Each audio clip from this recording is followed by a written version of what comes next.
nətər məni vurdusa, da gördüm öldürəcək Dilarə xanım. Bax, Allah hamd olsun, gördüm məni öldürəcək. Özü də məni döyürüb də o qədər adət halını alıb ki, hamı deyir ki, papa çay gətirək də, məni öldürüb birimiz alımdan mənim bunlarla. Niyə belə edirsiniz? Heç kim heç nə deyirəm.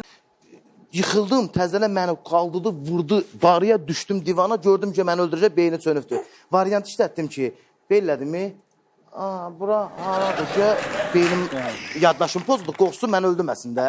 Deyim, bura haradır? Heç neyin olmadı.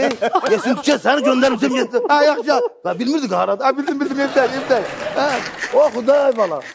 Sənin üçün deyirəm, nə oldu? Yesin tükə qayıtdın elə. Eylədim ki, yəni qorxsun ki, oy balama nə oldu, bunu yaddaşı pozdu, bilmədi bura haradır.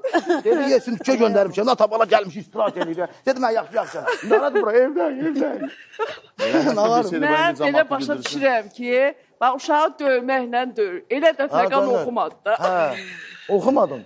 Vallahi oxumadım. Mən niyə miyid eləyirsən?